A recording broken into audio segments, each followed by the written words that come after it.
Sounds like just a repetitive same thing every time. Yeah. You'd go crush it at a sales gig, but you'd smoke too much crack, and then you'd get fired or whatever would Yep. happen. Yep. Just And the that's same and that's shit. just basically what's happened to me recently. It's not taking it serious, you know. Want to believe that I'm an alcoholic, want to believe that I'm an addict, but somewhere that ego, easing God out, easing the program out, not wanting to listen to other people, thinking I know what's best, taking credit for everything. Very self-deceptive. I have very, very small amount of insight into myself. I can't really see myself the way others see me. It's like probably trying to like watch a train wreck, and they see me going to wreck, and they're like, no, Yeah, and I'm it's just going. like, ew, I'm doing it anyway.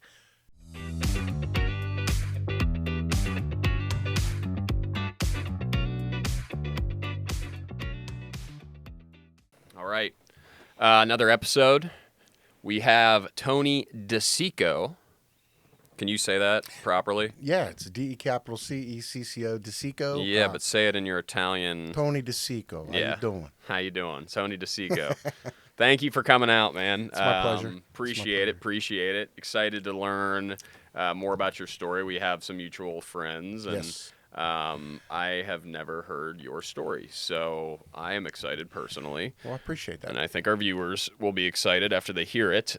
So let's start with your childhood. All right. Well, I grew up on the west side of Youngstown, Ohio. And I say I grew up on the west side. A lot of people from Columbus think I grew up on the west side of Hilltop. Columbus. Yep. But the west side of Youngstown is completely different. I was able to grow up in the same neighborhood that my father grew up on. My parents bought a house on Birch Hill Drive, which is a street over from Shenley Avenue. My dad grew up on Shenley Avenue. Is this a suburban type neighborhood? No, it's right in the city. Okay. It was a really nice part of the city, though. Okay. And we have a really big metro park, one of the largest metro parks in the entire country in Youngstown. It's called Mill Creek Park. Okay. And it's the same park my dad grew up going to and playing in. And I grew up in the same neighborhood as my father. And so when him and my mother got divorced, when I was about 3 years old, my dad just moved the street away. So my grandfather lived over there. We had a pool. Even when my parents broke up, my mother's side of the family would come down. My dad's side of the family would all be at the pool. And we had a wonderful time. I'm talking, we had Little League Baseball, midget football, all in the same area. It was And when you wonderful. say midget football, The West Side Little you 49ers. you mean peewee football? Pee-wee, yeah. Okay. Yeah. Okay. Sorry, I just wanted to confirm. And being there that was- the 49ers, the owners of the 49ers are from Youngstown.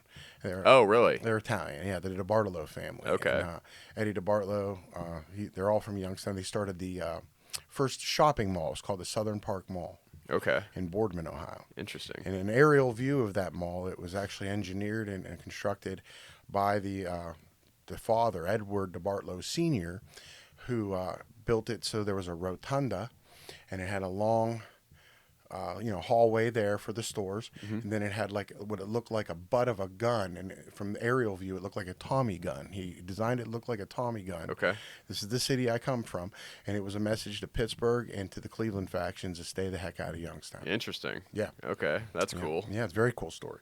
And my father knows these people. My mother knows these people. They know our family. And so I got to grow up at the inception of this football team, and I met a lot of people. We were a mixed football team, so we had kids from all over, Sure. and it was really, really cool time. Okay. Take us. You said your parents got divorced. Yeah, so my dad moved over a street, and then that Metro Park was there. It sounds like, obviously, for a young person, there's some kind of trauma behind a divorce, generally speaking. But it sounds like in your case, your big Italian family still just kind of stuck together. Well, we did, and but the thing of it was, you were talking about trauma just now, and it prompts me to tell you something about me. When I was a baby, my dad's a Vietnam veteran. Okay, and I don't hold this against my dad. I get along great with my father. I love him very much. He's my hero. Mm-hmm. But when he was going through PTSD, when I was a baby, I'm talking like 2, 3, 4, 5 months old, and I'm in my crib. My mother one time told me that he would beat me in my crib when I was a baby. So I remember one of my first memories of a white flash of light and a pain in my ass area. Okay? And I'm a baby. This is one of my first memories on the planet is pain. So I've had a very high threshold for pain my whole life. Wow. We want to take a moment to announce an exciting partnership with K&B Clothing Line, a brand that truly aligns with our visions and dedication to recovery. I started drinking at 13 years old, searching for belonging. By high school, I was lost in addiction, trading childhood for chaos. Alcohol made me feel accepted until it nearly took everything. I hit rock bottom more times than I can count. When I thought no one could help, I found people who never gave up on me. Sobriety isn't easy, it's a battle. But now I fight with love, with service, with purpose. I'm more than my past. This isn't just a sweatshirt, it's a symbol of survival, of strength, of never giving up. Wear it as a reminder. Every step forward is a victory. This is Mark's story. Go to www.liveinspiredknb.com and use code GETAGRIP for 10% off your first purchase. And, you know, I've always had a certain level of pain. Wherever I'm at, even if things are good, I feel like some type of pain in my life.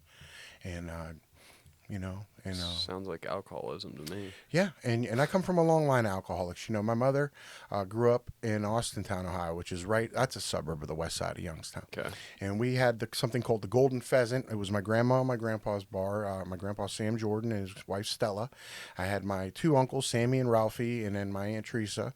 Shit's so Italian. It's so Italian. fucking And my mom was the baby. My mom was the baby, Angeline. And Angeline Marie, you know, and the my great grandma was making the pizzas and the pastas and the sauce and oh wow and all that. They had the big bands, and all the mob guys would actually go to my grandfather's bar to be entertained and to drink and have fun. There wasn't gambling there, there wasn't prostitution there, but it was a good place for nightlife. And so my grandfather also made a promise to my great grandmother that he would never join the organization. I have cousins, I have uncles. And when you say the organization, yes, you mean the Youngstown faction of the La Cosa Nostra. The mob. Yes. Okay. And Youngstown's known for it. I mean, all through the 50s, 60s, and 70s, there was over 80 unsolved murders of car bombings. Lou, if me and you were in a bar, and we were jagging each other, we were drinking, we were having a good time playing a jukebox, and you said something funny or something smart, I'd say, hey, go out and start my car, because that was the joke. Because you go start your car, it's going to blow up. And that's just the city I grew up in. Wow. And there's a lot of fear. You learn a lot of fear with that. I mean, it sounds cool, but you always had this certain level of fear. It sounds scary. It doesn't sound cool to me at all. No, but they make it in movies to be cool. Well, right. And when I talk to people about it, and they think it's like, oh, you come from a tough town, and it's like a cool little badge of honor. But the thing of it is it was a very scary place growing up. And then when I was growing up, the steel mills all shut down. In 1979, $100 million was supposed to be input into the steel area. Youngstown Sheet and Tube, United States Steel, Cyro Steel, Republic Steel, all these different steel companies, steel mills that were in Youngstown. Because at one time, Youngstown was the number 2 steel producing city in the country next to Pittsburgh. I was going to say behind Pittsburgh. Yeah. So I was raised a Steeler, but I was brought home to Steel Street. All right, and that's the street that I was brought home right directly from the hospital. But my parents bought a house a street over for my grandpa, and that's where I grew up. Okay. Yeah. Tell us, did you get any trouble early on as a kid? I was a behavioral nightmare. My mother got sober when I was 9. Okay. All right. So was she taking you to meetings and stuff? Yes. Okay. And not only that, the woman that walked with my mother for the first 15 years of her sobriety, I called her Grandma Racine, because both my grandmas died when I was young. So my grandma Stella died, I was probably 6. My grandma Millie died, I was about a year old. Okay. So I never had a grandmother. And this woman that helped my mother get herself together and showed her how to conduct herself like a good woman in Alcoholics Anonymous, this woman was like my grandma. So I went to a lot of meetings with her. I went to a lot of meetings with my mom. And I learned about Alcoholics Anonymous at an early age. Wow. Yeah. And so what was the question that you said? No, I was just curious if you were, because of your mother's substance abuse or alcoholism, you know, how that kind of exposure, what'd that do to you? All right. So one night, my mother, she drops me and my little brother off at Austintown Roller Rink. This is in 1984-ish. I'm about 7. How old are you? I'm 48. Okay. So I'm about 7. My brother's about 5. And she never comes back to get us. We're leaving. It's closing. And everybody's like, are you okay? We got a ride. Our mom's coming to get us. And no one ever came. And me and my brother were standing out there at 11 o'clock at night. And my father is driving home from General Motors. Both my parents retired General Motors, Lordstown Assembly Plant, with 31 years apiece. But my dad's second shift, and he's coming home a little bit after 11 o'clock, and he sees two little boys standing out front of the roller rink because he's going down. Oh, he saw you. Oh, yeah. And so my dad pulls in, and he sees his two sons. And he knew right where to go. He went down to this bar called Bill's Place, and as soon as he pulled up, I remember this is like it was yesterday. My mother and her two friends are walking out. They're trying to hide behind the pillars, and my father's like, he's calling them all kinds of names. Yeah. And I remember my dad drove over to Bunkman. He was in a van, and he sees the cop, and he's like, "I want to report a DWI." I mean, he was pissed. And my dad looks just like an Italian version of Jack Nicholson. Okay. So if you remember the movie The Shining, oh yeah, that was my childhood father. Okay. I had to listen because he was completely out of his mind, but he's the best guy ever. I mean, he really is a loving father, but you do not want to piss him off. And so, yeah, that was one issue. Other issues, I was, obviously there's trauma growing up. I was abused at 4 years old at one time, and I told on the kid. He was not much older. It wasn't like it was a real sexual situation. It was something that traumatized me because I always felt already growing up in a tough area that you have to be an alpha male, tough guy, wise guy, good at sports, be able to talk to the girls, be able to do all these things that, and you have to do it the best. Image is everything. You got to look right. You got to Those are all expectations that in your mind as a kid you got to meet. Yeah, it's a lot of pressure. It still is too, and I still carry it with me today. And I don't take myself as seriously as I used to. People would joke with me. I couldn't take a joke if it was about me because I'm so self-centered. Unless I really, really know you. But if you're like an associate or you're just like an acquaintance, and I don't really know you well, and you're trying to take a jab at me and you don't know me well, I would take that shit to heart because I was so sensitive. Because I thought I was doing a good job living up to the potential that I was this badass, and don't mess with me. But I found out it was all fear. And I had a lot of fear growing up. Fear of my mom, fear of my dad, fear of abandonment, fear of trauma, fear of, my mom ever going to get sober. And then she finally did. And our life started to really change then. What does that look like? Well, it was the first week I come home. She's making zucchini bread, and I smell it, and I said, "What the hell is this?" I mean, I talk like a grown adult because I had to take care of my little brother growing up. And my brother Donnie's an amazing kid. He's out in Vegas, but I'll get to him in a bit. But she's like, "I made a zucchini bread." I'm like, "No, you didn't." And she's like, "Yes, I did." And I said, "No, you didn't." And she goes, "Tony, I made a zucchini bread." And she comes down, and I started this cry that came from the depths of my soul. And it's a cry that my mother talks about in her story, about that she never ever wants to forget. Because I told her, please don't drink no more. Please don't drink no more. She had about 3 to 5 days sober, and that got her to go to one more meeting. And that's what she's been doing now for 39 years, Wow. Yeah, I feel a lot of guilt over that because, I didn't stay sober for my kids. I wish I could have done that. I've been driven much differently to other substances and things that she's not been able to experience the things that I've experienced. So. When did you pick up your first drink or drug? All right, I was 13. I was hanging out at that same roller rink that I got left at when I was 7. Yep. I'm 13, and there was this little crew wearing their Raiders gear and their NWA shirts and their third base and the triple fat goose with the fur and all that stuff. And so I wanted to be with these cats, and these dudes are from just a small little hood in Youngstown. And so I started kicking it with them, and then they had a party.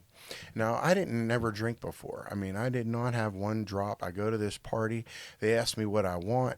The older kids that took me under their wing, and I feel like I'm the coolest dude ever. I bet. And they get me a 40 MGD and a bottle of 2020 Mad Dog Grape. And I'm telling you what, man, when I drank that first time, I downed the 40 like I was, in the Dr. Dre video or something, you know what I mean? I just took it to the head, and then I'm sipping on the MGD, or on the Mad Dog, and I'm starting to spin, and I'm like laughing and giggling. And this is before weed, this is before anything. It was just strictly alcohol. And I had consequences right from the beginning. I had a paper route. I actually had 2 jobs when I was 13. I had a paper route, and I set up tables and chairs at the meeting hall because my dad had a big hall called the Regency House where he had for over 30 years. He ran the bingos. Okay. And it was legal. It was a legal racket. You know, we had Okay. the police there to watch the money, and my dad called the bingo numbers. He sold the bingo cards. Him and my stepmom, when they got partnered up, they would cook and they would sell the food and they'd pay all the workers. Okay. And so my dad was running He's the hustling. bingos, and on top of being at General Motors. Yeah. So, where was I at right there? First drink. First drink. Hanging out So with these dudes. I had to work. The next day. I had Sunday morning papers, and I had consequences. I had to deliver all these papers. My dad's like, "Where the hell were you?" And he's trying to find me because we don't have cell phones. You know what I mean? Yep. I had to tell him where I was. I'm at the Dairy Queen, Dad. He would pick me up at the Dairy Queen. He wanted to backhand me. He was so mad. And then he had all my papers ready, but I had to go deliver them. And I'm going up and down steps in these apartment complexes. And I mean, you talk about. I had a pretty decent sized route, but. And then my mother picks me up that night. It's a Sunday night. And it's my mother's, because I lived with my father at the time. See, I went to go live with my dad. I wanted to be a man. And I wanted to get away from my mother's strictness because I had a blackout in rage once. I have had some anger issues in my life, rage issues, because I'm very hurt, and I'm full of fear. So my knee jerk is rage, and it was almost like a drug in a way. But the thing of it was, my brother pissed me off one night, and I snapped. And the lady I was telling you about, Racine, my grandma Racine, my mom's spawns, she tells my mother when my mother gets home that Tony said he was going to kill his brother and blood's going to be all over the walls. And I don't remember none of this shit. I remember getting pushed and then blank. And I woke up the next morning, went to school, had orchestra practice. I was in the Youngstown Junior Symphony Orchestra. And I'm thinking that, all's good in the world. And my dad picks me up, and I'm with my buddy Ryan. And my dad's like, "What the hell did you do last night?" And I'm like, "What are you talking about? I don't even know what you're talking. You said you were going to kill your brother, and your mother wants to put you away in the psych ward." And she did. She put me away for 34 days. And how old are you? It was 13? 13 at the time. It was Christmas of '89 going into the new year of 1990. Okay. So I'm in there, and, 34 days. 34 days. Damn. They tested me. They gave me IQ tests, Rorschach tests, all these. We had spiritual classes. We had meditation. We had all these groups. I ended up meeting this kid that I was in junior high with. He was in there. He tried to kill himself. He slit his wrist because he was abused when he was a child. And he told his cousin told him that if you ever tried to tell on him, that he's going to kill him. So he said, "I'm going to kill myself." And so he's in there with me, and it's my buddy Danny, right? And one night, he's on suicide watch. And I go in there, and I said, "Can I talk to him?" And I'm 13. I don't know that I got the mouthpiece. I don't know that I have the ability to talk to people. But I go in there, and I tell him straight up, I said, "Listen, bro, I was abused too." And I said, and this is verbatim. I remember it like it was yesterday. I said, "Dude," I said, "you aren't going to die because what he did to you." I said, "You're going to live, and you're going to kick ass, and you're going to show him who you are, and you're going to live on, and you're going to live the best life ever." And I just was giving him a motivational speech. As a 13-year-old. And I had no idea what I was doing. I just felt in my heart I needed to talk to him. And I went in and I talked to him. And it was cool as hell, dude. And it ended up 6 years later, I'm cooking at a pizza shop, pouring Coke in the bathroom. I'll get there. But he comes in this big suit, this freezer suit, because one of his buddies' wives worked with me. And so I ain't seen this kid since freaking junior high, probably since the psych ward. Yeah. He gets me in the Teamster Union. He got me in the Teamster Union. It was amazing. The what? The Teamsters.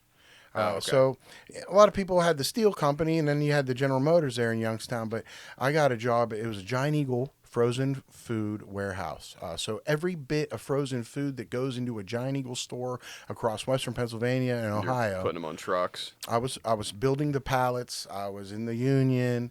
I'm 19 years old. I get this job, and this is in 1996 now. And to back it up a little bit, I want to tell you real quick about, because it could tie into this. I started to sell drugs like probably around 17.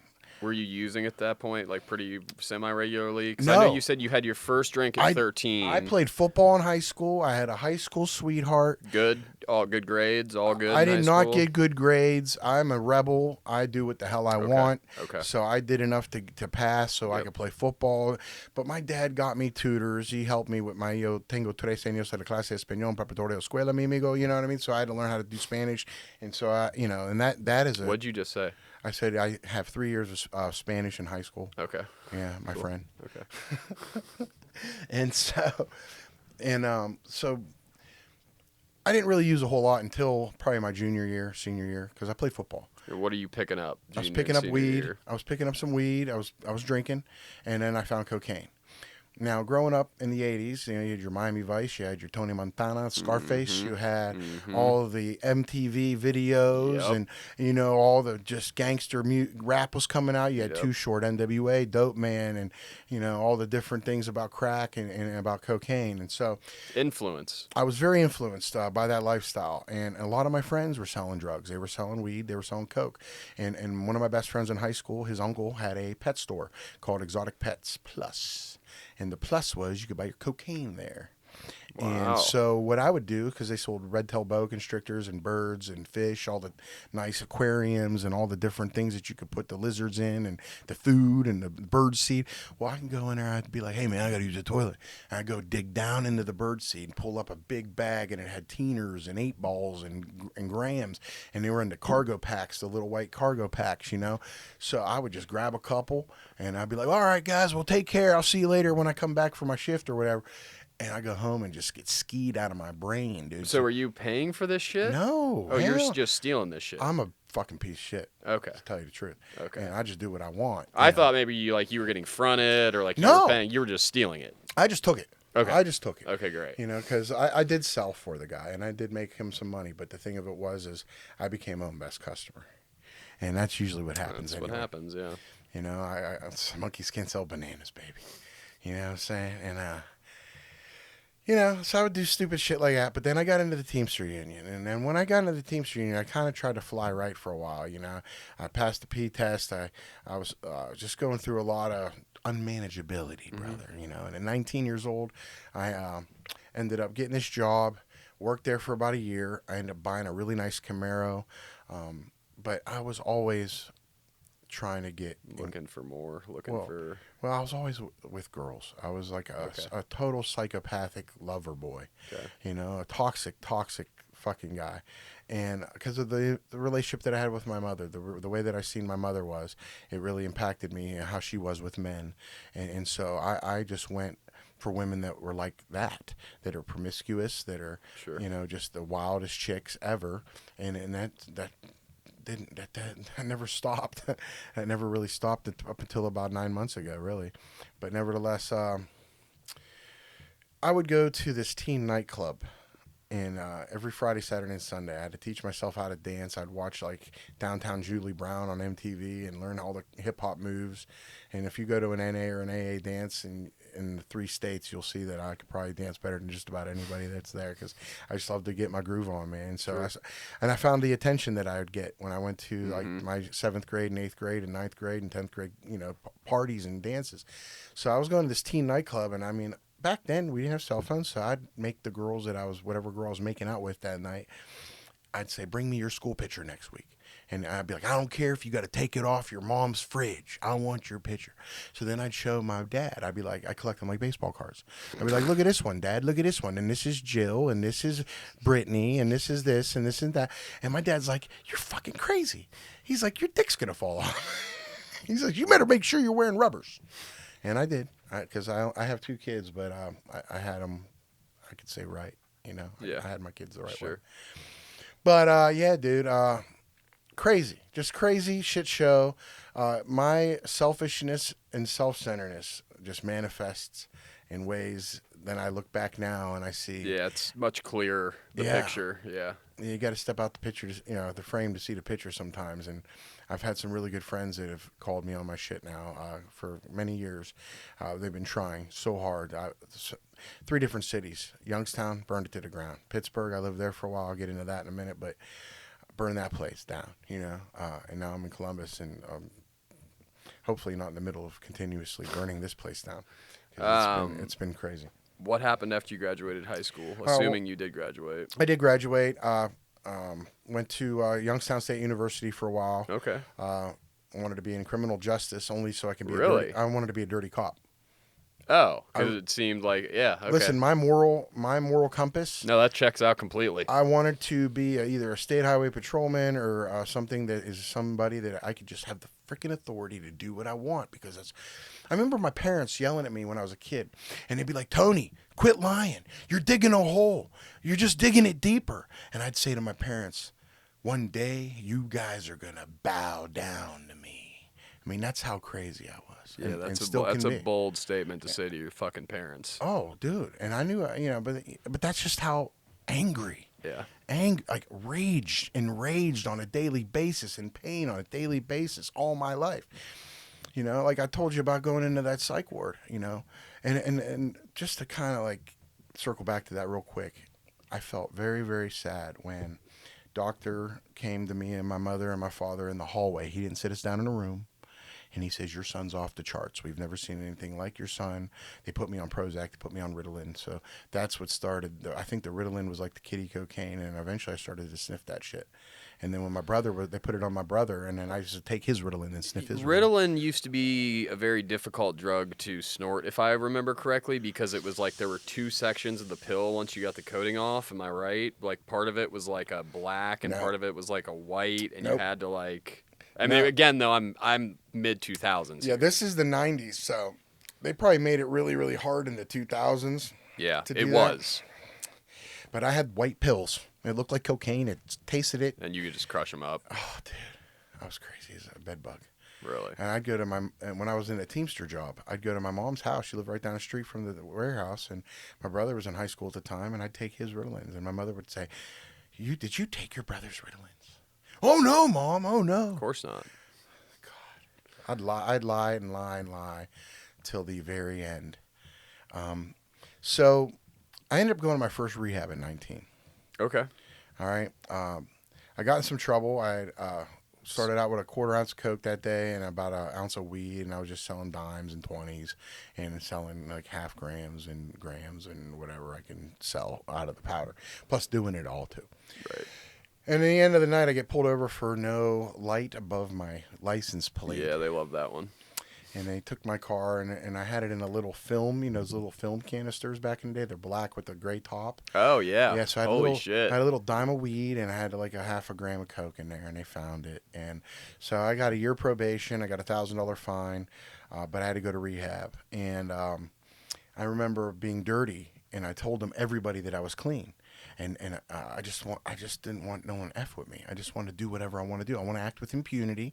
I feel like inside I'm like this mob boss. I have this crazy like view of myself, this twisted view. Yeah, you've got like a vision like of how things are gonna go and how I want to operate and how I want to control. It's the actor, very much the actor that wants to control the whole show. Yep. I don't even got a freaking speaking part, but I want to fucking run shit. Yep. It's ridiculous, but it's just been my life, and so.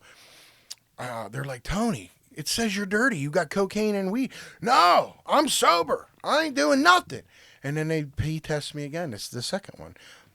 And Kimmy and Bobby were my counselors, and I just couldn't get honest. And they gave me the third. You just kept lying to them. And they gave me a third piss test. And Bobby is like this beloved man. He's no longer with us, but he was my first counselor. And he says, "Tony, just get real. Just get real, man." And I'm like, I did it. I told on myself, and it was like the worst thing I ever did in my life. I was going to say, how hard for that? Because I don't tell on anything. Like, I never was just, like, we didn't even have snitches where I come from. Yeah. Like, we didn't even, that wasn't even a topic. Like, we didn't ever hear about nobody telling on nobody because this is what we don't do. We just don't do that shit. I didn't see anything. I don't know what you're talking about. And we ain't even talking about it. It's amazing. And you talk about just a sick way to grow up. Because in my home, we don't talk about feelings. Don't cry, or I'm going to give you something to cry about. Suck them tears back up into your eyes. Was that your first real attempt at some kind of honesty about drugs and alcohol or whatever? Yeah, and I did 3 months in that rehab. They let me out, put me in a sober house. I still have my job. Go back to my job. And yeah, man, it was bad, dude. It was bad. So I ended up relapsing and or whatever. It wasn't even a relapse.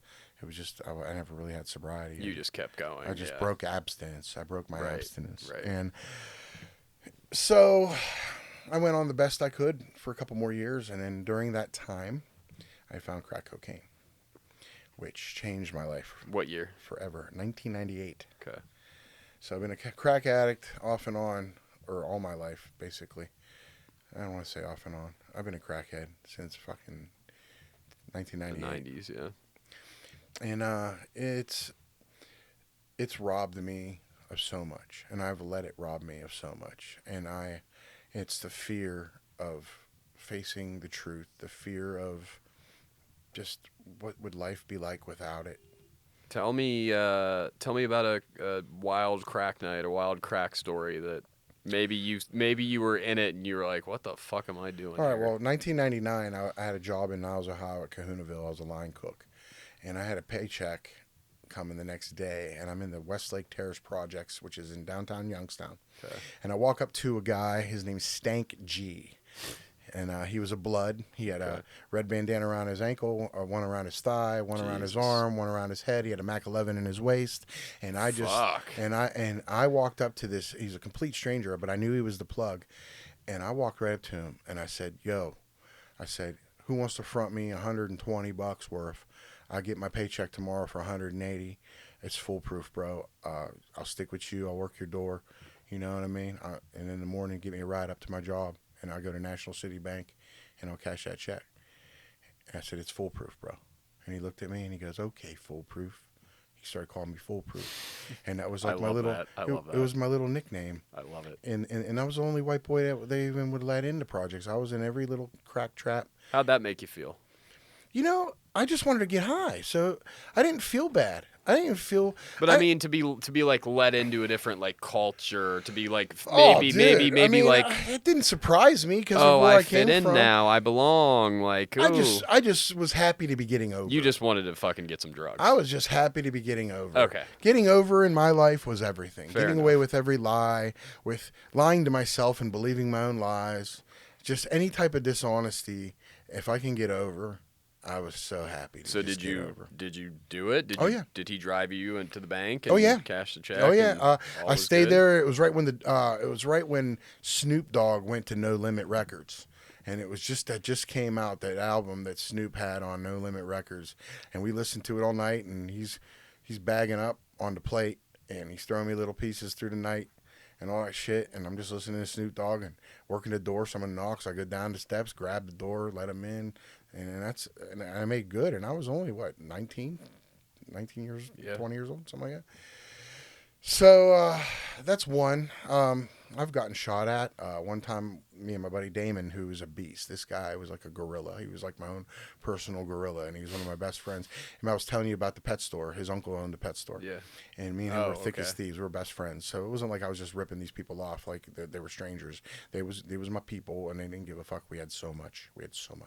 And so one night, we're smoking weed on our way back. We're smoking a joint from the bar where we were selling. We had a bunch of money, and we were going to go to Burger King. So I just feel like somebody's behind me. I just feel the heat.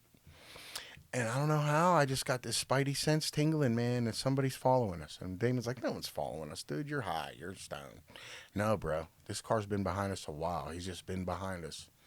And I'm not going fast. So maybe he'd want to pass, right?" "Oh, dude, you're thinking too much." So I pulled into this Burger King, and it's the Burger King's here, and there's the drive-through here. And so he pulls in behind, but then he comes around. So we're sitting there ordering. His car's here. He gets out, starts walking around the back of his vehicle. Soon as he hits and clears the back, I see his hand behind his right knee. Soon as I seen that, I jam on the gas, and he's boom, boom, boom, boom, boom. Didn't hit my car. It's a terrible shot. Man can't aim. Couldn't aim for shit. Because as soon as he hits the end, I see him coming towards me, and I say to Damon, "Roll down the window, man. I think this guy got a question." Because I wasn't even thinking that this guy was following me, but I'm watching. And as soon as I seen his hand behind his knee, I gunned it. You knew what it was. And he's like, "You saved my life, bro. You saved my." I don't never seen anybody so shook. And this dude will take just about anybody with their hands. You know what I mean? He's just an animal. He's a beast. I've seen him just all these tough guys. In high school, we go to the festivals and the different church things that they do, like in the summer and the spring around Youngstown, and I'd see him get in these dudes' faces that were like wrestlers and tough football players, and these guys would all back down at his kid because he's just a nut. And I was like, that's gonna be my buddy. And me and him became tight because I just got to get my way, and I want the baddest dude in my corner because I didn't fancy myself as being the baddest dude. I just wanted to be the boss. Right. You know, I just wanted to be control everything, and I didn't really control shit, but in my mind, I thought it was cool. Yeah. And dude was shook. He was shook, and I was pissed. And I was like, "Motherfucker, yeah, you saved my life, man. You saved my life." And that's another story, you know. But I got a good bit of stories. So the Teamster thing didn't hold up. All right, I ended up leaving that job in '98 because of crack. And ended up going into different places like the Salvation Army down in Pittsburgh. I was exposed to the city of Pittsburgh in 1998 through 1999. Went to the Salvation Army ARC, learned everything about Pittsburgh. Loved being in Pittsburgh. Been a Steeler fan all my life anyway, so I moved there so I could be close to the team. Yep. And then I found out about the Salvation Army, and they sent me there because I ended up going to a detox after the crack had taken my Teamster job away, and I had walked away from that job. And I have this recurring pattern. It's happened now over 24 or 5 years now. It's been sad. And basically, go to Pittsburgh, live there, go get busy in recovery rooms of recovery. I was chairman of the non-smoking NA meeting discussion at the Onalla Club, which is on the west end of Pittsburgh. And within about 5 minutes left of the meeting, in walks Robert Downey Jr. He walked with one of his friends. They were filming a movie called Wonder Boys on Carnegie Mellon University's campus, and I'm chairing. So I'm like, "Hey, would you like to share?" And he's like, "I'm Robert, you know," and he's really, really cool. He's filming in the city. So then we say the prayer and end up quitting. You know, the meeting's over, and I go up, shake his hand, and I'm starstruck, but I didn't ask for no autograph. Sure, no. I'm just talking to him. What brings you to the city? This and that. I said, "Well, hey, dude, it's really been nice meeting you. I got to go find my ride." He's like, "Where are you going?" I said, "I'm up on 10th Street on the south side at the Salvation Army." He's like, "Let's go." Robert Downey Jr. gave you a ride? I swear. I believe you. It was 100%. amazing. It was amazing. I know he's known to be in recovery. So well, this is before he got sober. He got sober in 2003, but this is in 1999. But okay, so he was working on it. So he was working on it, but he was already in a lot of trouble. And his rider, when you get insured to go film, a part of your rider is that you got to attend meetings. Now he was filming with Michael Douglas and Tobey Maguire before Tobey Maguire became Spider-Man, the first Spider-Man. But they were all partying. I've heard stories that when he was in Pittsburgh at that time, they were partying. But I told him on the way, I said, "Dude, you're so talented, bro." I was like, "You're going to freaking die." I said, "Get your shit together." I swear to God, people think that I'm like this cocky person, but I just got a little level of self-confidence because I don't want to come off like an arrogant prick, but I've been very sick for many years, and how my sickness manifests is through like looking like somebody that's authoritative. Sure. So I told this dude straight up, because of the knowledge that I have in the program and then being raised in the program of recovery, that you're gonna die, bro. I said, "Get your shit together." And this is how my ego would finish the story. Now he's Iron Man. You're welcome. I knew you were going to say that. I knew you were going to take credit and fucking say. Well, I used to. And boom, you're Iron Man now after I gave you my speech. Dude, and it's that's just so like, funny. And that's what I'm trying to say. Like, I got some patterns, man. You know, that one kid that I talked to when I was in psych ward, Robert Downey Jr., numerous other people. You know, I've been in so many rehabs, at least 30 plus over the years. In 2000, I ended up getting shipped out of Youngstown because I went back to Youngstown after I was in the Salvation Army, where I met Robert and met a lot of people in NA there.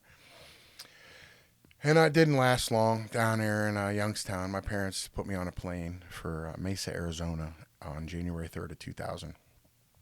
They sent me to a place called TLC, and it doesn't stand for Tender Living Care. It's or tender loving care. It's more transitional living communities. Yes. Okay.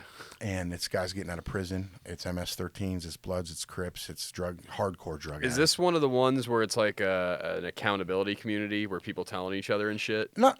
Okay.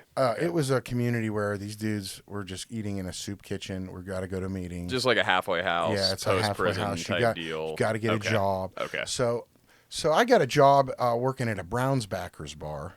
All right, now I'm a Steeler fan, but they got karaoke, they got good food, and they let you get a fucking job at a bar. Oh yeah, what the fuck? It was a restaurant too, you know, and I was whatever. I was it was a restaurant too. Yeah, what the fuck ever. They didn't care. Sell me that shit. They didn't give a shit. It was crazy. So I got my first paycheck. They're expecting me to give them their paycheck.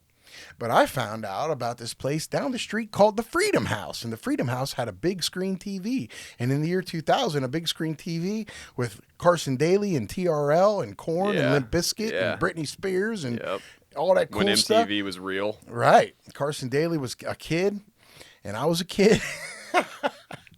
So I went and gave them my money. And I moved. You moved in there. Yeah. And it didn't take too long after that.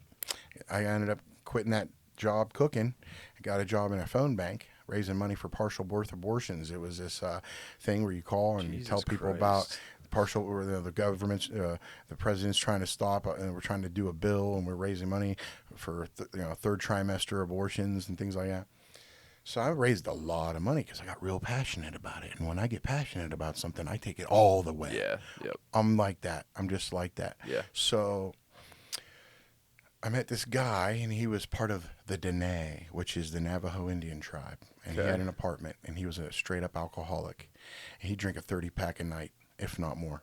God damn. And so he let me move in with him, and then I found the plug. I found crack. And he couldn't handle it. He couldn't handle me. I was out of my mind. I bet. So what I had to do is when he asked me to leave, I quit my job again. And I'm walking through with a couple bags of clothes, not much. I don't have much to my name. No money. And I see in this apartment complex, there's this carport. Along the carport, there's a big wall. Along the wall, there's these dumpsters. And next to the dumpster is a couch. So I threw a couch over the wall into a field, dragged the couch under a tree, and that's where I lived for a whole year. Under a tree on a couch. Yep, and then I took a big pallet, a wooden pallet, and stuck it at the end of the couch against the tree. So it looked just like a pallet up against a tree, but behind it was my couch. So talk to me about homelessness. How was that for you? I only did a month homeless. So like, right, so I did it for a whole year. I didn't endure the winter. I didn't the fucking horrible shit. Like I was homeless in the summer. I've been through it. I've had the best of the best, and I've had the lowest of the lows. You know, my life's been such a roller coaster. So basically, I was 235 pounds when I got out there, and when I come home, I was 165 pounds. Woo. I was $200 to $300 to $400 a day. I've been able to acquire skills on the streets, not only just strong arm robberies, but I was robbing with a pistol grip pump with no shells in it. Oh, you're doing like real deal shit. Oh yeah.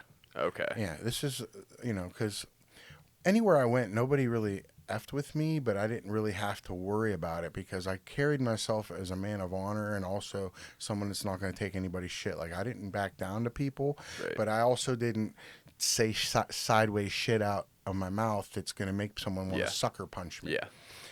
You know, like I didn't say things like, "Oh, you don't write checks your ass can't cash," and then walk away like I wasn't fighting words and shit. You know, I just was very, very respectful of myself around other grown ass men, so that I wouldn't have to have beef. Well, you're an intellectual addict, alcoholic. That's what I'm hearing so far. Well, yeah. Which is, by the way, more dangerous than...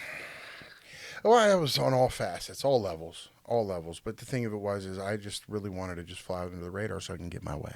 Yeah. I just want to get my way. Yeah, exactly. If I can get my way, I want to get my way. So anyway, I came up with these skills also where I can like panhandle really, really creatively. I would never tell people that I was hungry. I would never tell people that I was homeless.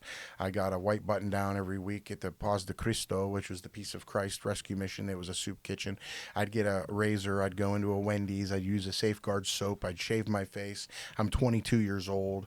I'd go to the record store, listen to the newest albums that came out with the headphones. They used to have the little stations. Yep. I mean, I used to do all that. I'd stay up on all the cool shit. I'd hustle up money just to go to the movies. I'd hustle up money just to go to Del Taco. What's that look like?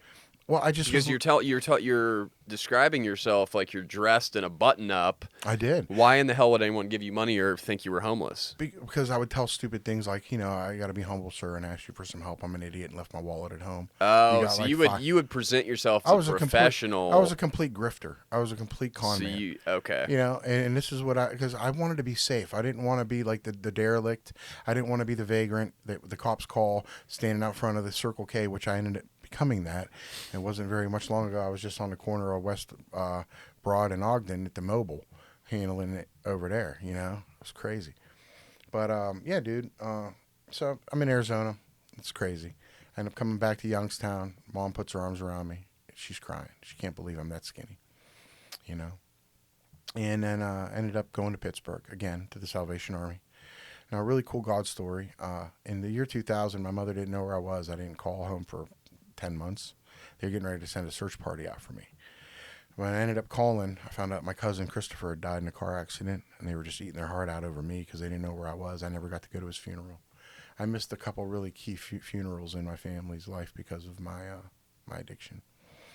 So Christopher died. I ended up coming home Christmas. My mom lets me stay for 10 days. I go into a place in 2001. Ended up on the streets in Youngstown for a while. And ended up down in Pittsburgh in 2002. And I'm back in the Salvation Army. Now, back in 2000, when I was on the streets, my mother was at a roundup, an AA roundup. And the way the guy used to say was, he sees this really pretty Italian lady, and she's in ruins over her son. She don't know where he's at. And this guy's name is Jeff, and he says he's from Pittsburgh. And my mother said, my Tony was in Pittsburgh. If he ever comes back to Pittsburgh, please try to help him. Now, this is in the year 2000. Okay. Fast forward to year 2003. I'm with my kid's mother. I meet a girl in 2002. We get pregnant 5 months later with my daughter, Christina, who's now 21 years old.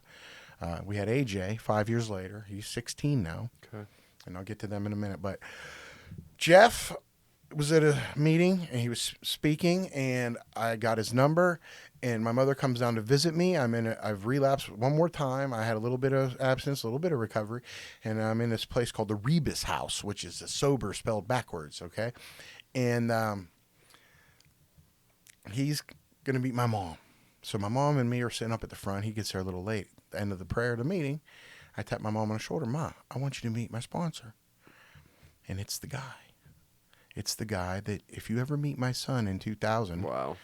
Please try to help him. He's my sponsor. Jesus. And he walked with me for 3 years.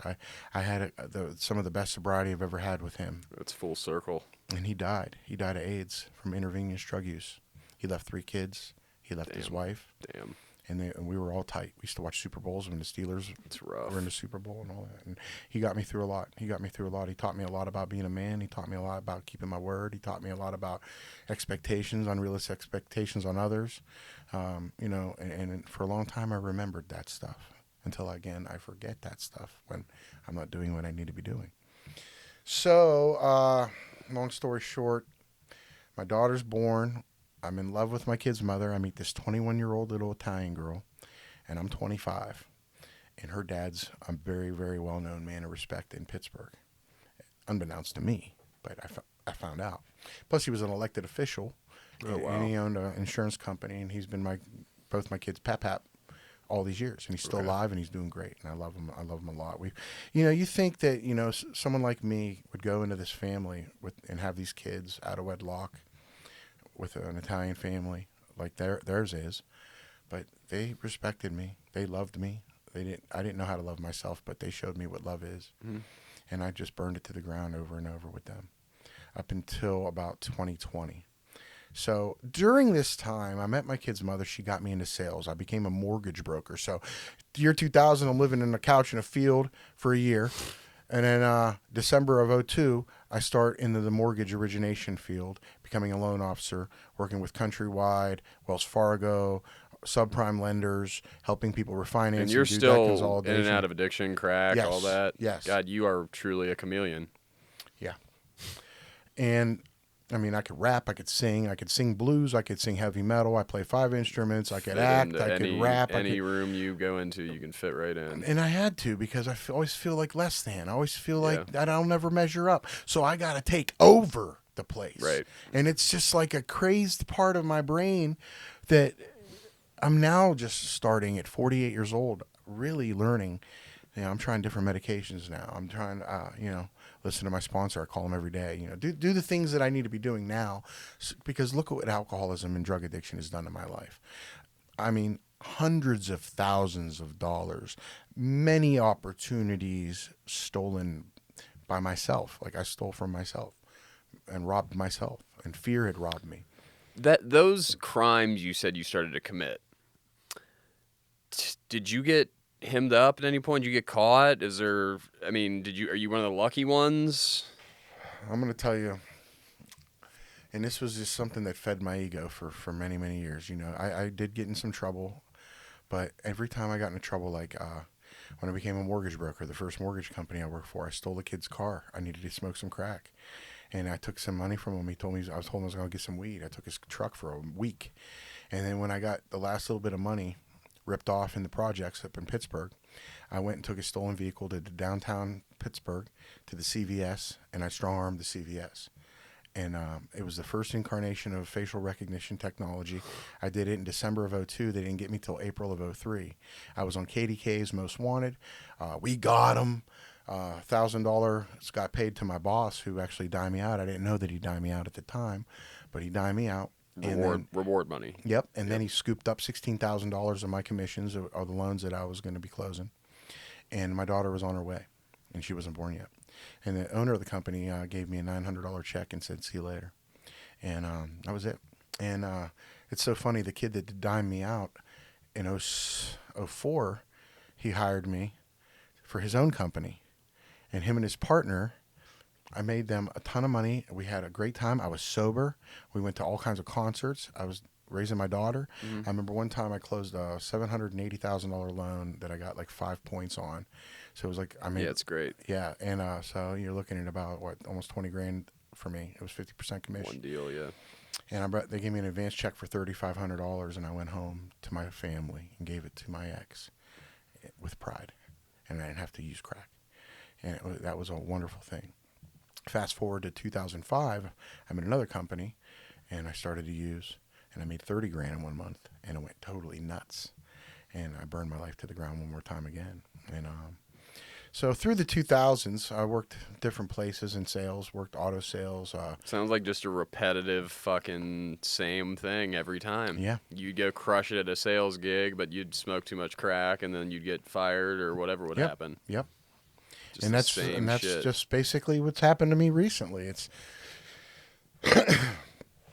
not taking it serious, Want to believe that I'm an alcoholic, want to believe that I'm an addict, but somewhere that ego, easing God out, easing the program out, not wanting to listen to other people, thinking I know what's best, taking credit for everything.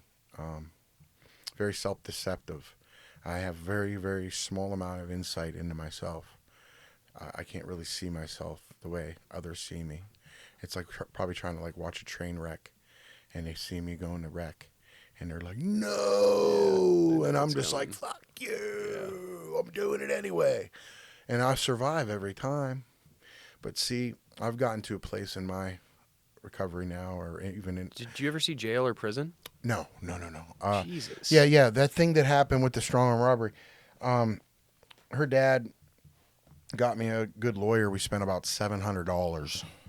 I spent $700, and I got a petty theft. It was my first. Offense in the state of Pennsylvania. Jeez. So strong arm to a petty theft's a pretty fucking good deal. Yeah. And then I got busted in the projects by the task force.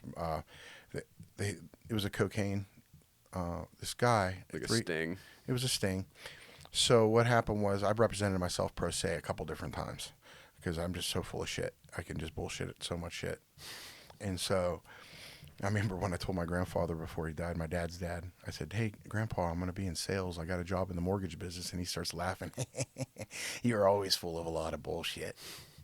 And my dad, and I'll talk to my dad to this day on the phone or when I see my dad, and he'll be like, "Remember what your grandpa always used to say about you?" Because I just got that mouthpiece and that gift of bullshit. But so I ended up getting busted with some cocaine, and soon as the task force jumps out on me, I walked right up to the dude, handed him the stuff. "Can you believe this guy just gave me this?"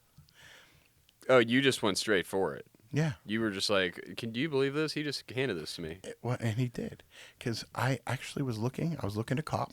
So wait, did you get out of this? Let me tell you. So I end up going to court for cocaine possession. My kid's mother came with my son. He was a baby at the time. He's 6'6", 390 pounds now. He's a beast. Damn. My AJ's in the Big 10th boy. grade, and he plays basketball. He was all MVP baseball, left-hand pitcher, wrestler. This kid's a beast. I wish he plays football, but I think he doesn't play football because he just loves video games, and he's a G in his own right. This kid raps. He's stole guns off his grandpa. He's totaled his mother's car for selling drugs in the middle of the night. And so my Okay. son, the apples don't fall was from the gonna tree. say. My daughter's got over a year off fentanyl. She still smokes Damn. weed. But And if that's not proof, man, that this shit is genetic. it's I a don't family know. disease. I mean, dude. It's a family disease, and I don't care who you are, anybody in your family, even if they don't do drugs, it trickles down to everybody. They're either going to be an overachiever, or they're going to be lazy, or they're going to be a drug addict, or they're going to be an alkie or a sex addict or a gambler. They're going to do something. This is a family disease. I agree 100%. Yeah. So, but yeah, I ended up going to Public Pretender, and the officer that I handed the drugs to, he says to me, "Now we could make this go away if you give me a couple names of some drug dealers in Pittsburgh." I looked at him like, I don't know nobody, bro. Like, and I didn't. I really didn't. Mm-hmm. I'm so self-centered. I don't know who's who. I can't see you. I can only see me. I got so much of me on top of me, Yep. and so much of me between me and you. I don't even know you, and I can't even let God come in and do nothing because there's too much of me between me and God. You know what I mean? It's all about you and It's what you want. And Dude, obsessed. fuck that guy's name. I just need whatever from him. Right. And yeah. Didn't matter. It's crazy. It's terrible. And so I told the public defender, I want you to ask the officer these two questions. First question was, how far away were you when you were observing the actor, Tony DeCecco, getting this package of cocaine? Was it 50 yards, 100 yards, like a football field? And at any time, did you see money exchange hands? Because I never gave the guy no money. He just hands me this little thing, and it was a sting, and they pop out. And I hand it to him, say, "Can you believe this guy just gave me this?" And he said, "Yeah, well, there was no money to exchange hands." And he said, "Safe to say, Your Honor, this wasn't a drug deal." So I ended up getting out of that. I got a disorderly conduct. Wow. Yeah. And now I'll tell you this.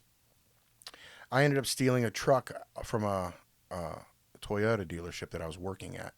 I sell cars. Why would I do something like that? Well, Yeah, I'll tell you. that's So I sold 4 cars this particular month, and I was working 60 hours a week, and they gave me a draw check for $400. And after taxes and child support, and I'm living with my kid's mother, that and amounts to I'm there about with my nothing. kids, I had $100. Yeah. And I went berserk, dude. I just had enough. I'm going on a death mission. Kill me now, God. Please just kill me now, right? So I take the lot truck. It's a 2007 Tacoma. I didn't go take a 2022 or it's a 2019 at the time. Yeah. A TRD Pro. I could have done that, but I didn't. So I drove this truck till the gas ran out, but I was on a 2-day bender, crack and alcohol. I didn't eat nothing. So I'm down at the Giant Eagles. I'm bumming money in the parking lot, telling the same story that I told back in 2000 in Arizona. And I get me up some money. I go buy me a bunch of Fireballs at the State Store, and then you could drink in a Giant Eagles. You can actually just crack one open and sit at the table and get loaded. You can do that at the one down the street. Yes, They got a bar in Yeah, there. it's just anywhere I'm at, if there's alcohol, it's a bar anyway. Yeah, you can walk around and shop with a beer. Yeah, I just chug it. I don't even. Blah, blah, blah, blah, blah, blah, blah, blah, blah, blah. Yep. I need effect, and I need it now. Yep. I need it now. Drink it for effect. I go hard in the paint. So the thing of it is I go to my home bar. I finally get a ride, and I know these people were looking at me. I knew they were observing me. I seen my old sales manager. He was in the parking lot. I mean, it was pretty terrifying. So I knew I just needed to get wrecked bad. I needed to get wasted. So I'm at my bar, and I'm thinking any minute the cops are going to come in. So all night long I'm sitting there drinking. I'm getting people to give me some cocaine in the back. We're sniffing it off the table and everything. This is in Clairton, Pennsylvania, which is in the South Hills of Pittsburgh. And the end of the night, I went through all my friends. "You ready, brother? Ready for what?" I said, "I got one and you got one, and these little things of Fireball. No one would do it with me." Right?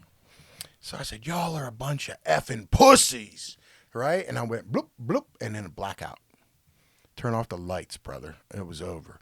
I woke up 3 days later in the ICU. They had to intubate me. I was choking on my own vomit. I do not know how I got to the hospital. I don't know what happened. All I know is I was in this weird dream where I thought I was in hell, and it was like my feet were in a little baby kiddie pool, and they were feeding me Percocets, and it was crazy. I was in this crazy weird vortex of like spiritual What hell. the fuck? Yeah, bro, it was really strange, man. And when I woke up, and my kids and my ex live right down the street, no one was in the room. You want to talk about lonely? There's few people lonelier than an alcoholic or a drug addict. We go through loneliness like nobody's ever been. I mean, and when you're a know-it-all, and when you're an alcoholic, and when you have an ego, and you are always trying to get over on people, and you're a piece of shit like I was all my life. Not because I wanted to be. It's just I didn't know any other way. You know, it's not my fault what happened, but it's my responsibility to change it. And I can change it with God's help, with the help of people in recovery. So, yeah, I end up feeling really, really bad, really, really lonely. No one's there. Really sorry for myself. Self-pity, man. You know, if you go to the bar and you tell them you're depressed, they'll buy you a drink. Yeah. You tell them you're feeling self-pity, they'll tell you to go F yourself. But to an alcoholic, depression, it looks like depression. Right. But it's really self-pity. Yeah. It really is. Or fear. Or fear. Yeah. And we got something to fix all that around here, you know? I mean, there are some tools. Yeah. And somebody like me that got a lot of tools, he with the most tools got to do the most work, because I'm super duper sick. I've used all the tools that you could use to get over and get away with so I could feed my addiction. Now I got to use just about every tool, if not learn more every day, so I can become a better person. So you mentioned that you had strung together some time. Yeah. 22 months. When did that come? Well, oh my God. So COVID hit. I come here to Columbus. Ended up going to another Salvation Army for the first time. Met everybody at the hall. Met my sponsor. Found everybody I was looking for. Found a really good group of people. I stayed sober 14 months. But from 2016 to just about 2022, I was the steaks, chicken, and seafood meat man guy. I found a really, really easy hustle. Back in the 70s, the Italians that I was telling you about earlier, they went into a legitimate business. If you ever seen the movie Kill the Irishman about Danny Green up in Cleveland, he had his dream where he wanted to buy a bunch of beef farms with heads of steer. Okay. And so they would slaughter all this food, all these steer, and they take the overpopulated and not the best, not the healthiest, but then you can also get prime, you can get chopped choice beef, you can get select, and you can get utility. Okay. Utility and select, I think, is what like Taco Bell uses, just the poop. But I could sell steaks, chicken, and seafood, and all I would do is just knock doors and do door-to-door sales and make $400, $500, $600, $700, $800, $900 cash every single day. And it's a great job when you're it's a great job when you're a drug addict, and it's a great job when you're sober. Yeah. And when you're sober and you have that kind of money, $800-900 a day every day. It's good money. And I did really, really well for myself. But then once again, I relapsed because I did start working the steps, but I did it with a minimum concern. You know, it's very important for me to have a sponsor that's going to sit down and do it with me. And somebody that says, "Well, you already know everything here. Just do it." You an alcoholic? Sure. You believe in God? Great. You turn your life over to Him? Great. Cool. You know, that's kind of how it went.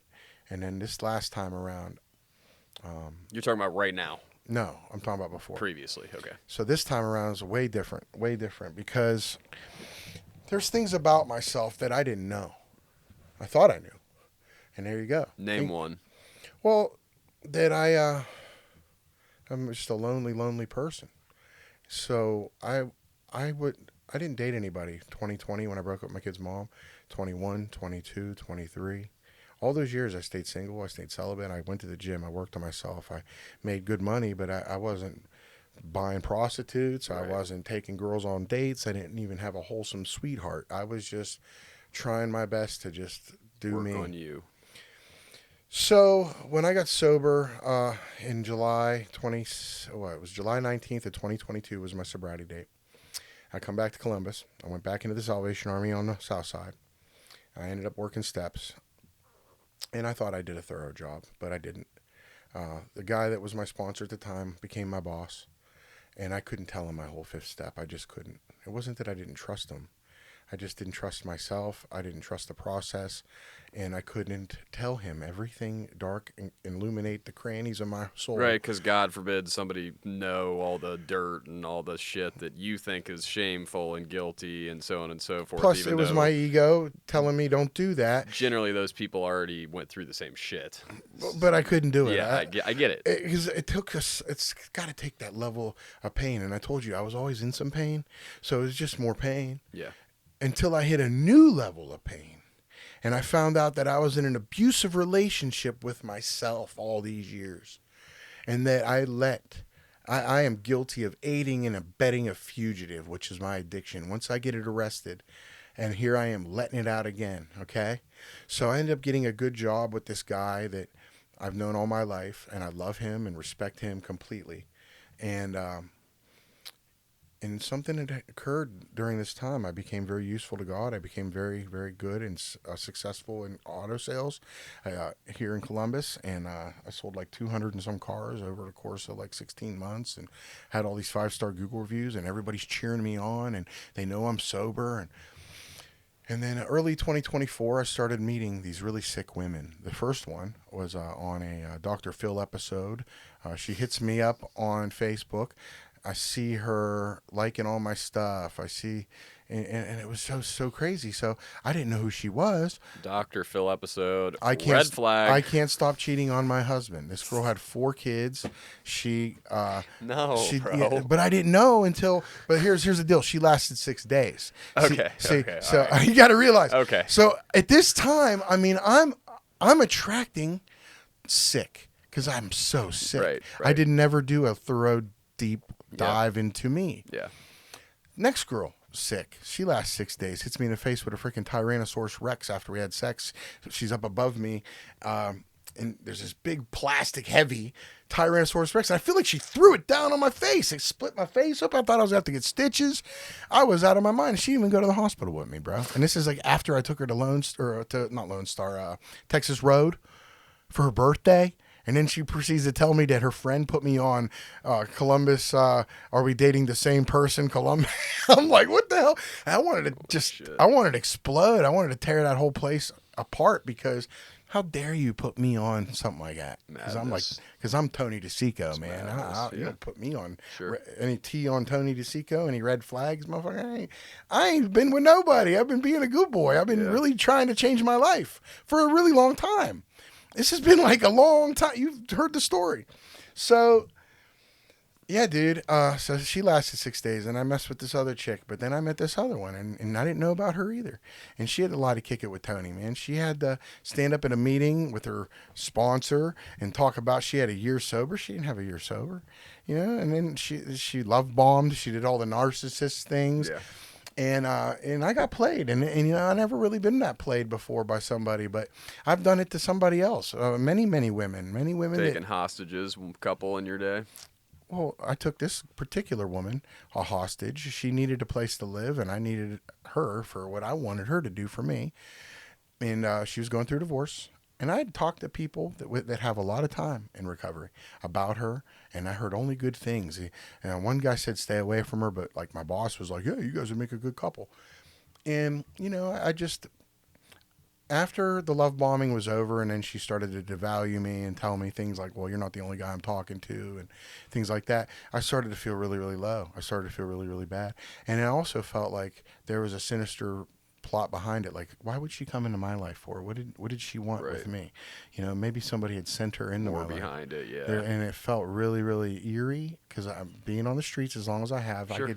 I just feel it in my gut. And so not only paranoid, but just that knowing. It's like an intuitively know. Sixth sense. Sixth sense. Yeah. Intuitively know how to handle situations she used to baffle us. So I knew I was getting played, and so I took it to the hilt. I played it all the way, like playing chicken with a car. If you're gonna mess with me, I'm gonna take it all the way, and I'm not gonna be the guy that turns the car at the last second. I'm going to hit you head on, and so that's what I did. And what ended up happening was I just destroyed her ego and told her, you really left a lot to be desired. And I haven't talked to her in 9 months, but I ended up smoking crack behind it, and I ended up using meth with her. because she was using meth the whole time. Damn. And I didn't even know she was using meth, but I kind of figured it out when she was calling me all the time, going, you know, and I don't think we need to be hanging out, and I don't really feel right. And I'd be like, do what you got to do. And then I'd tell her, I'd go, then move out, do what you got to do. And she'd be like, oh, but I love you. And I'm just like, you know what? You know, Something's not right. She's out of her mind, and it's sad. And I hope she's doing good now. I've been praying for her for a long, long time, and I do not wish to see her again. I don't wish to, you know, if God presents a way for me to make amends to this girl. My motives, I looked into my, sexual inventory, and it's not even about sex, man. It's about Tony getting his way. Sure. It's just another way of Tony getting his way. And she got her way, and I got my way until our ways didn't work, you know, and we had to go our separate ways, and that's okay. So what's going to be different this time? A lot. Talk to me about, so you got how long?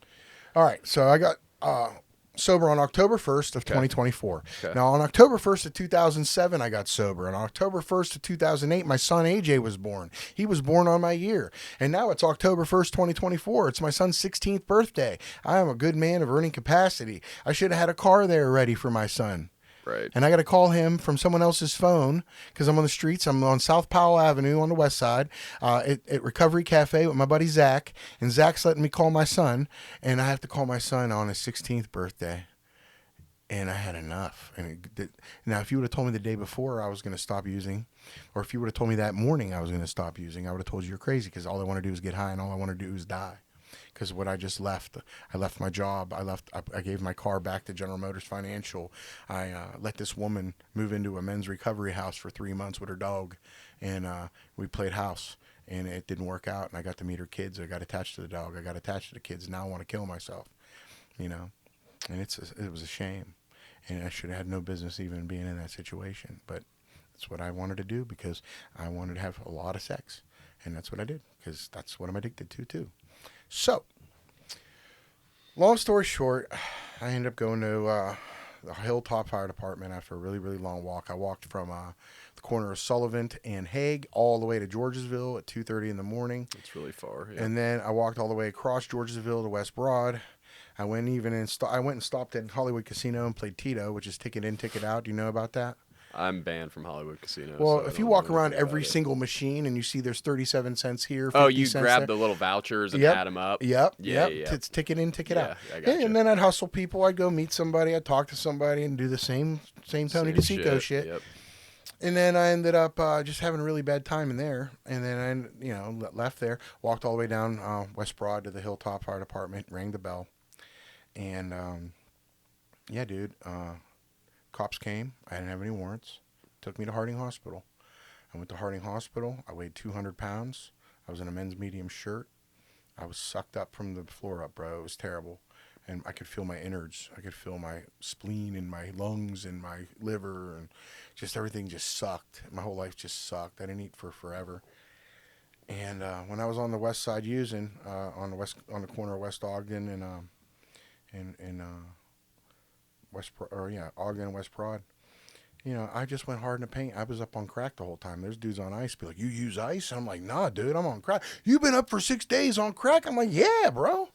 Because that's just what I can do. It's what I can do. It's a very expensive habit. And I'm really, really good at getting money. Yeah. So, and nobody knew. No cop was hip to me. Nobody knew. They knew I was in bad shape. My friends, the people that loved me the most knew. But people on the street, they didn't know what the hell I was.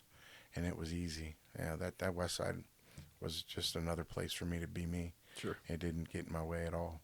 And I was very fortunate for that. And I'm grateful that I don't ever have to go back to that. Got sober, Harding Hospital, Minerva Park. They told me they got me a bed at Minerva Park. And I know some people that work in Minerva Park, and they're wonderful, wonderful friends. And that's where I got my first 30-some days.